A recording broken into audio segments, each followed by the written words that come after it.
Hello ಸ್ನೇಹಿತರೆ, ಕರ್ಣ ಧಾರಾವಾಹಿ ಕಳೆದ ವಾರದಿಂದ ಪ್ರಸಾರ ಆಗುತ್ತಿದೆ. ಅದ್ದೂರಿತನದಲ್ಲಿ ಈ ಸೀರಿಯಲ್ ಕಡಿಮೆ ಏನೂ ಇಲ್ಲ. ಜೊತೆಗೆ ಜನ ಮೆಚ್ಚುವ ಕಂಟೆಂಟ್ ಇರೋದು ಪಕ್ಕಾ ಆಗಿದೆ.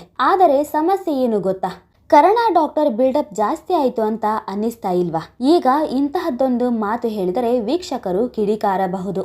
ಕರ್ಣನ ಬಗ್ಗೆ ಬಿಲ್ಡಪ್ ಬಗ್ಗೆ ಮುಂದೆ ನೋಡೋಣ. ಆದರೆ ಅದಕ್ಕೂ ಮುನ್ನ ಈಗಿನ ಜನರ ಮೈಂಡ್ ಸೆಟ್ ಹೇಗಿದೆ ಅನ್ನೋದನ್ನ ಹೇಳ್ತೀನಿ.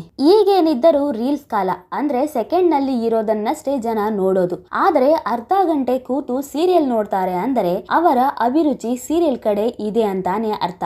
ಅಲ್ಲೂ ಕೂಡ ನೀವು ಅದ್ಭುತವಾದದ್ದೇನನ್ನು ಕೊಡಲೇಬೇಕು. ಇಲ್ಲವಾದಲ್ಲಿ ಅಲ್ಲಿಂದಾನು ಜನ ಚೇಂಜ್ ಆಗ್ತಾರೆ. ಸೀರಿಯಲ್ ಯುಗ ಆದರೂ ಎಲ್ಲ ಸೀರಿಯಲ್ಗಳು ಟಾಪ್ ಸೀರಿಯಲ್ ಯಾಕೆ ಆಗ್ತಾ ಇಲ್ಲ ಅಂದರೆ ಇದೇ ಕಾರಣಕ್ಕೆ ಅಲ್ವೇ? ಕರ್ಣ ಕಿರುತೆರೆಯಲ್ಲಿ ಶುಭಾರಂಭ ಮಾಡಿದೆ. ಮೊದಲ ವಾರದಲ್ಲಿಯೇ ಭರ್ಜರಿ ರೆಸ್ಪಾನ್ಸ್ ಸಿಕ್ಕಿದೆ. ಜಿ ಕನ್ನಡದಲ್ಲಿ ಕಳೆದ 2-3 ವರ್ಷಗಳಲ್ಲಿ ಧಾರಾವಾಹಿಯೊಂದು ಇಷ್ಟು ದೊಡ್ಡ ಸಕ್ಸಸ್ ಕಂಡಿರಲಿಲ್ಲ. ಕರ್ಣನಿಗೆ ಮೊದಲ ವಾರವೇ ಸುಮಾರು 11 TVR ಪಡೆದುಕೊಂಡಿದೆ. ಅಂದರೆ ಕರ್ನಾಟಕದಲ್ಲಿ ಕರ್ಣ ಸೀರಿಯಲ್ ಅನ್ನು ಕನ್ನಡಿಗರು ಮೆಚ್ಚಿಕೊಂಡಿದ್ದಾರೆ ಎಂದೇ ಅರ್ಥ. ಅಷ್ಟಕ್ಕೂ ವೀಕ್ಷಕರಿಗೆ ಕರ್ಣ ಯಾಕಷ್ಟು ಇಷ್ಟ ಆದ?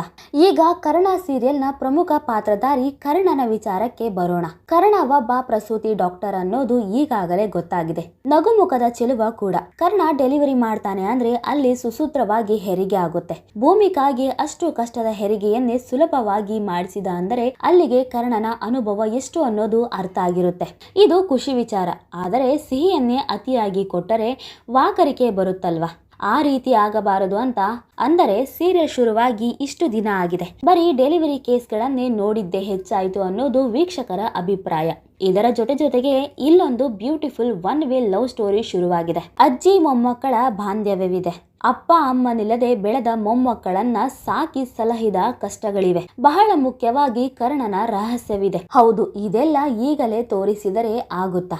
ಕಾಯಬೇಕು ಅಂತ ನಿರ್ದೇಶಕರು ಹೇಳಬಹುದು. ಆದರೆ ವೀಕ್ಷಕರು ಒಮ್ಮೆ ರಿಮೋಟ್ ಬದಲಾಯಿಸಿದರೆ ಮತ್ತೆ ಕರ್ಣನ ಮೇಲೆ ಆಸಕ್ತಿ ಬರೋದು ಕಷ್ಟ. ಒಂದೊಳ್ಳೆ ಗಟ್ಟಿ ಕಥೆಯ ಎಳೆಯನ್ನು ವೀಕ್ಷಕರು ಬಯಸುತ್ತಿದ್ದಾರೆ. ಇನ್ನು ಕರ್ಣ ಆ ನಗುಮುಖ, ಕ್ರಿಟಿಕಲ್ ಕಂಡೀಷನ್ ನಲ್ಲಿ ಮಾಡುವ ಡೆಲಿವರಿ, ಇದೆಲ್ಲವೂ ಹೀರೋಗೆ ಬಿಲ್ಡಪ್ ಕೊಡುವುದಕ್ಕೆ ಮಾಡಿದಂತೆ ಇದೆ. ಸದಾ ನಗುವ ಕರ್ಣನನ್ನು ನಾವು ಕೂಡ ಸ್ಫೂರ್ತಿಯಾಗಿ ಪಡೆಯಬಹುದು. ಆಗ ಒಂದಷ್ಟು ಸಕ್ಸಸ್ ಸಿಗುವ ಸೂಚನೆ ಇದೆ. ಯಾರು ಏನೇ ಅನ್ನಲಿ, ತಾಳ್ಮೆ, ಆ ಒಂದು ಸಣ್ಣ ನಗು ಎಲ್ಲರ ಜೀವನಕ್ಕೂ ಬಹಳ ಮುಖ್ಯ. ವೀಕ್ಷಕರು ಅದನ್ನೇ ಈಗ ಕರ್ಣನಲ್ಲಿ ನೋಡುತ್ತಿದ್ದಾರೆ.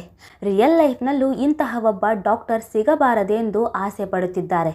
ಅದು ಖಂಡಿತ ತಪ್ಪು ಅಲ್ಲವೇ ಅಲ್ಲ. ಅಂದ ಹಾಗೆ ಈಗ ಕರ್ಣನ ಬಾಳಲ್ಲಿ ಪ್ರೀತಿ ಎಂಬ ಬಿರುಗಾಳಿ ಬೀಸಿದೆ. ನಿಧಿಗೆ ಡಾಕ್ಟರ್ ಮೇಲೆ ಲವ್ ಆಗಿದೆ. ಅದನ್ನು ಕರ್ಣನಿಗೆ ಹೇಳಿದ್ದು ಆಗಿದೆ. ಹೀಗಿರುವಾಗ ಕರ್ಣ ಒಪ್ಪಿಕೊಳ್ತಾನ? ಅಪ್ಪ ಮುಂದೆ ಹಾಕಿದ ಅಗ್ರಿಮೆಂಟ್ ಮರೆತು ಲವ್ ಅಲ್ಲಿ ಬೀಳ್ತಾನ? ಇಲ್ಲ ಪ್ರೀತಿನ ರಿಜೆಕ್ಟ್ ಮಾಡ್ತಾನ ಅನ್ನೋದು ಮುಂದಿನ ದಿನಗಳಲ್ಲಿ ಗೊತ್ತಾಗಲಿದೆ. ಸದ್ಯಕ್ಕೆ ವೀಕ್ಷಕರಂತೂ ಕರ್ಣ ಧಾರಾವಾಹಿಯನ್ನು ಎಂಜಾಯ್ ಮಾಡುತ್ತಿರೋದಂತೂ ಅಷ್ಟೇ ಸತ್ಯ. ನೋಡೋರಲ್ಲ ಸ್ನೇಹಿತರೆ, ಕರ್ಣ ಧಾರಾವಾಹಿಯ ಬಗ್ಗೆ ನಿಮ್ಮ ಅಭಿಪ್ರಾಯ ಏನು ಅನ್ನೋದನ್ನ ನೀವು ಕೂಡ ಕಮೆಂಟ್ ಮೂಲಕ ತಿಳಿಸಬಹುದು.